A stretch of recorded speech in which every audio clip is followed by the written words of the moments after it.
mo dito, kuya? Sir, ano pong pangalan niyo? Saan po kayo nakatira? I'm here to deliver a message.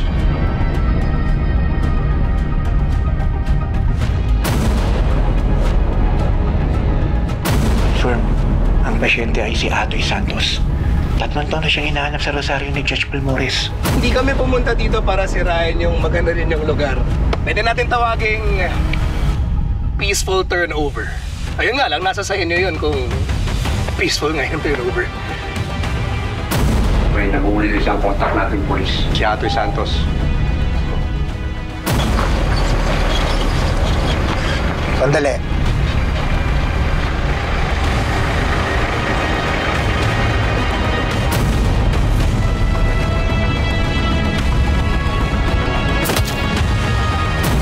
Alam nyo, pagpasensyaan nyo na ako, ha? Ay, palpak lahat ng plinano ko para may ligtas ng bayang pag-asa. Ginawa ko na ang lahat. Pero wala pa rin. Gusto mo bang tapalan natin itong mga bitana para safe? Sige.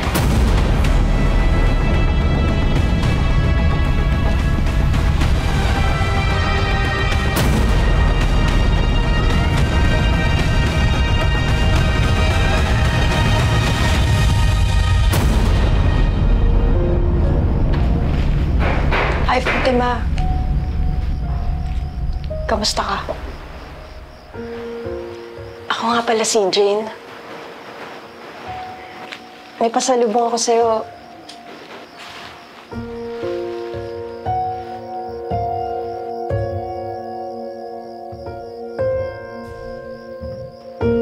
Alam ko natatakot ka.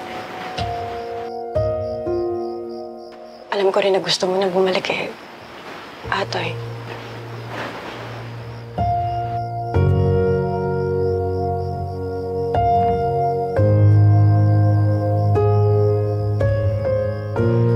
Hindi kami masasamang tao, Fatima. Iniisip lang namin yung kapakanan mo. Kaya namin ginagawa to. Bakit niyo po ako kinulot dito?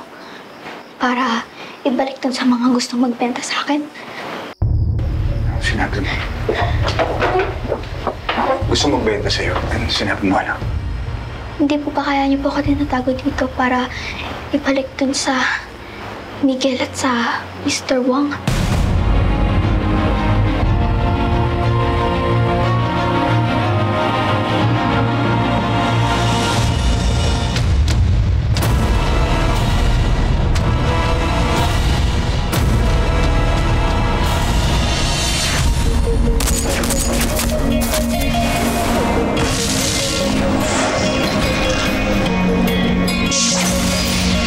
Babagsakan kanila, papahirapan ng mga makapangyarihan. Lalo pag nasa baba kanila, parang alam lang ang madali na tapakan. Hilahin kanila hanggang mawala ng pag-asa at makakapitan. Ganda na ba ang kapalaran ng bawat isa? Hanggang sa uli, gustong mangarap hindi para sa sarili, kundi para sa iba. Kahit mahirapan na doon sa lipunan, puro sabihin, pinipilit ko pa rin abuti.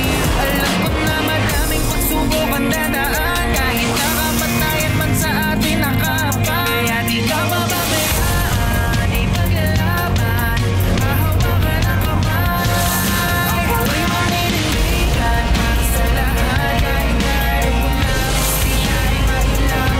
Di mabibigyan, di lumigilan, pinalaban ko pa rin ang mga sisipong susuko.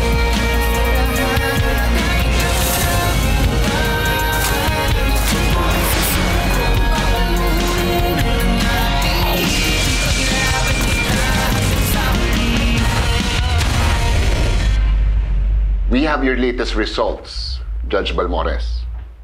And I'm afraid, mas lalo pang lumala ang kalagayan nyo. Sinusunod nyo naman po ba ang mga recommendations ko since our last appointment? Come on, Doc. Let's cut the chase. Just give it to me straight. Sige, kukunin ko muna ang mga results mo.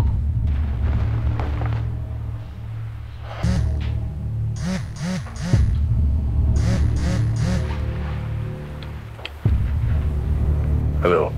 Hello po, Judge. Hawak na po namin si Atoy. Good. Very good. Ano pong gusto niyong gawin namin sa kanya? Ididispatcha na ba namin siya? Tuturuan ko muna ng leksyon yan bago ko siya ibaon sa lupa. Areglado, Judge.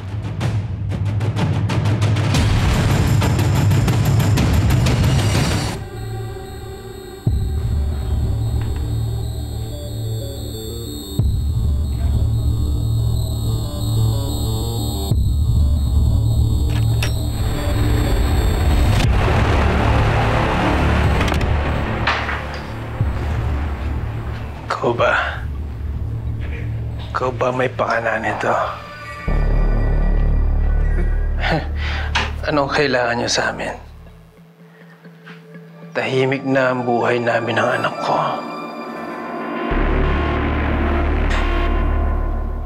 Hindi mo anak si Fatima. Oo. Hindi ko siya kadugo. Pero anak ko siya. At gagawin ko ang lahat para protektahan siya. Parang ikaw. Nung engkwentro sa ospital. Pinatay mo lahat ng tauhan ni Balmores para protektahan si Jane Rosario. Natapusan mo na!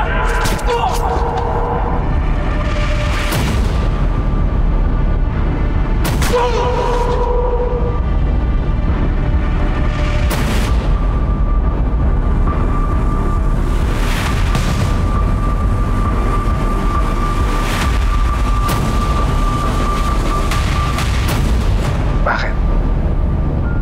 Kadugo mo ba siya? Ang mas magandang tanong, alam ba ni Balmores yung ginawa mo? Kaya mo ba ako pinadampot para pagtakpan lahat ng mga kasalanan mo? Hindi ako nagpadampot sa'yo. Si Benito. At mas lalala ang sasapitin mo pag nalaman niya na ikaw ang totoong pumatay kay Mercy. Hindi lang ikaw ang may tinatagong alas, Atoy. Pareho lang tayo ng kaahantungan. Pag nalaman ni Balmores yung sekreto mo.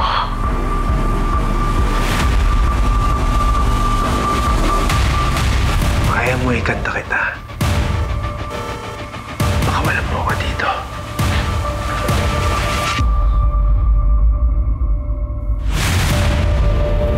Ginakip ka ni Miguel para ibugaw.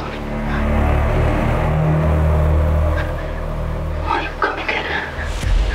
Pagbabayaan mo ang nagpunto.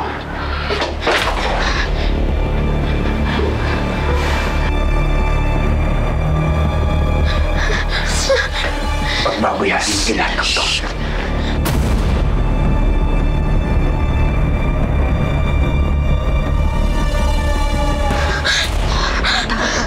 Huwag ka matakot. Huwag ka mag-alala. Ilalayo ka namin sa kanilang lahat. Ilalayo ka namin sa lahat ng gulong to.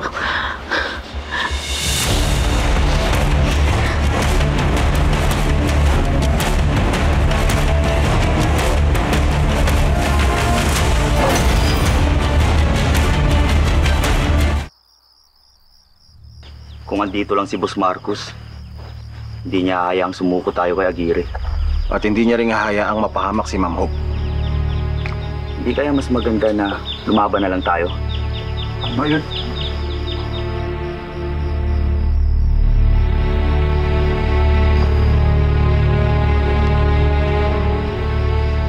Mabet, pasensya ka na kanina. Hindi man lang ako nakatulong. Hindi ko rin kasi alam po anong gagawin ko. Ganyan. Ayos lang, Papi. Alam mo, sa totoo lang, Papi, nipit lang naman tayo ni Miguel. Alam niyang alas niya si Hope. Kaya alam niya din sa sarili niya na makuha niya yung bayang pag-asa.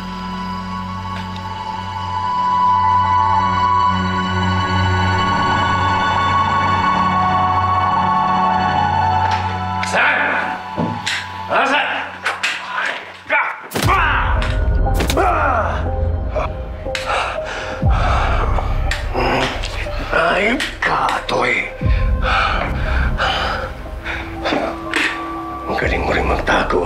3 taon yun. 3 taon mo kung pinagmukhang tanga sa kahanap sa'yo.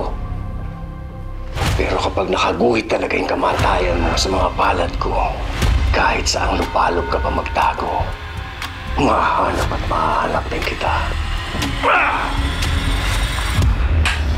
Manda ka ngayon.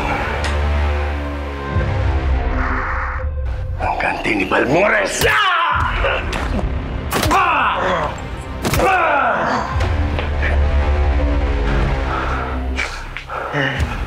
Dapat lang yan sa mga kagaya mo. Sa mga kahayupan mo. Sarili mong apo, dinamay mo sa kahayupan mo. Kaya ba gusto mo siyang bawiin? Para ibugaw mo sa mga kliyente mo sa child prostitution ring mo! Ano sinabi mo?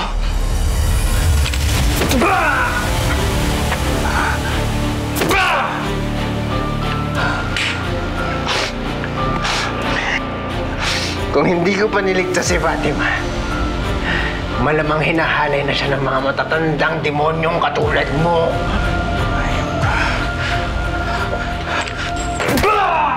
Ayun ka talaga!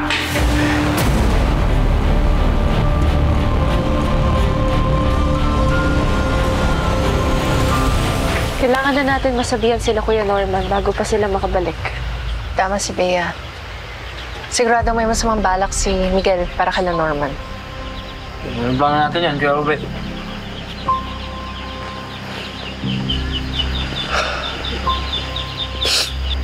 At least ngayon, alam na natin na mas masama ang ugali ni Miguel kaysa kay Marcos. At sigurado ako na mas lalong aapi ni Miguel ang mga taga-bayang Pag-asa kaya kailangan natin kumilos kagad. At ito yung naisip ko ang plano, ha?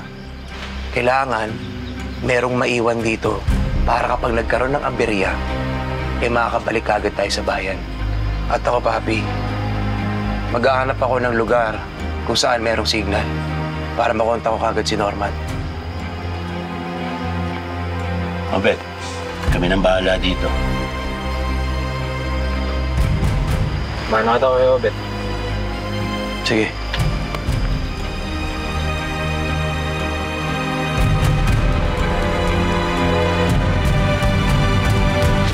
Ano, Balmores?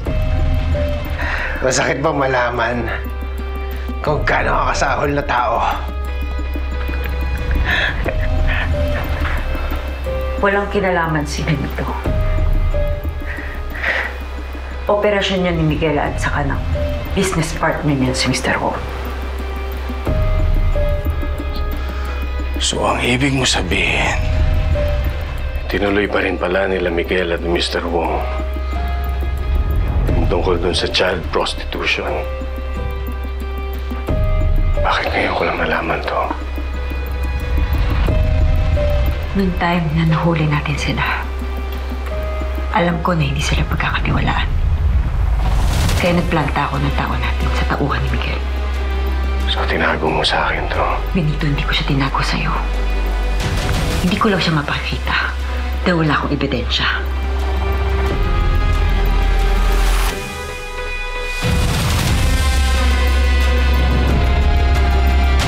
Pero kamakailan, nakakuha ko ng solid na impormasyon na patuloy pa rin ang underage human trafficking nila. Pero maniwala ka sa akin, hindi ko alam na nabiktima nila si Fatima. Wala akong alam doon.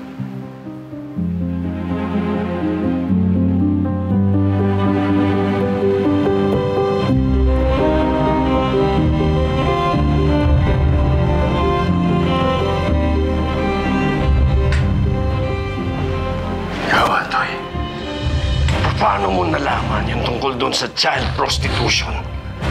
At paano mo nalaman yung tungkol sa apo kong si Fatima?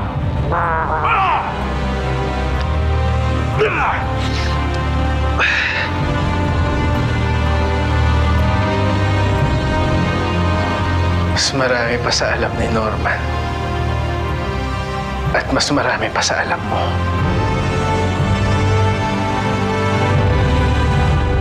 Kinuha ko si Fatima 3 taon na nakakaraan.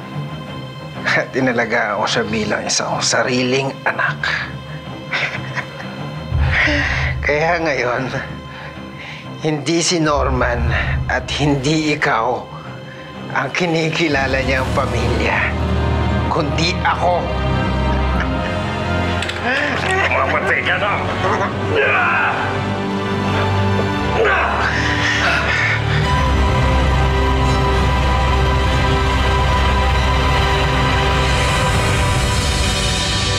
Mag-ingat kayo. Bilisan niyo para makabalik rin kayo agad. Mag-alala. Ito naman si Kuya Obet. Ikaw, parang wala ka naman tiwala kay Kuya Obet. Sa tingin mo ba, papabayaan ko yung baby boy ko? Siyempre hindi. Lalo ka na. Lakas mo pa naman sa akin. Wow! Of course. May dala ka na bang armas? Mahirap niyan sa daan pa kayo may makasalubong. Ma'am, always ready po. Tama yung desisyon mo kanina na umatras muna. Dahil sa'yo, pwede pa tayong lumaban. Tsaka, alam mo, Bet, proud at believe ako sa'yo. Magaling kang leader. Napatunayan mo na yan.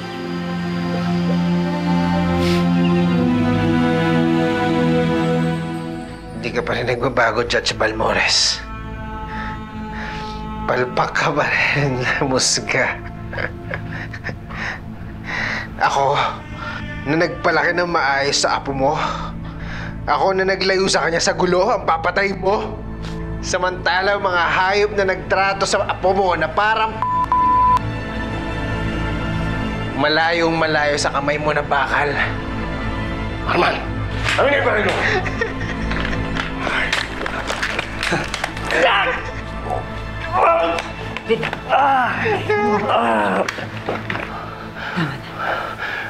Ikaw nang bahalang tumapos sa hayop na yan. Kailangan namin magtos nila Miguel at Mr. Mo.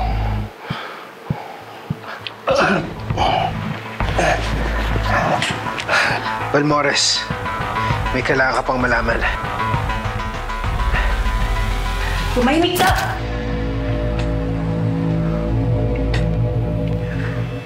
Christine, iligpit mo ng malinis.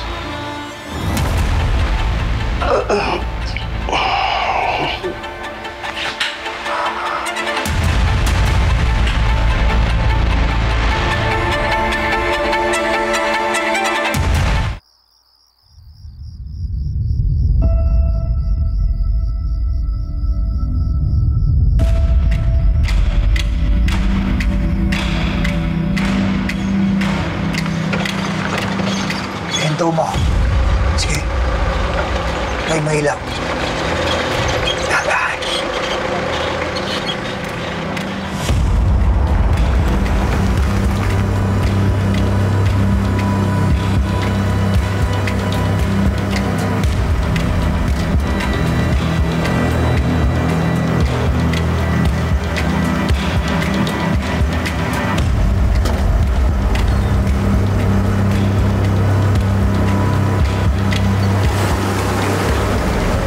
Hindi natin kayang puwersa nila. Kailangan natin magdagdag ng tao. Tara, atras mo.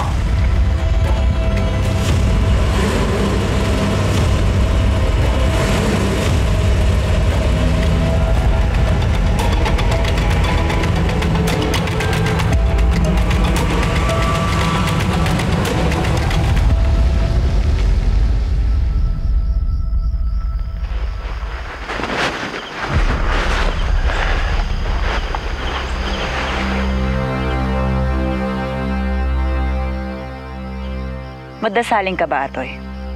Kahit sa ilang santo pa ako magdasal, wala nang tatanggap sa akin.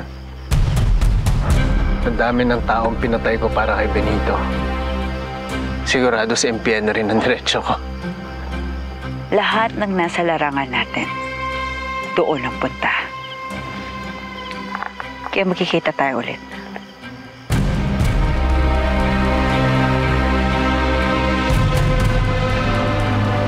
Magkita tayo sa baba.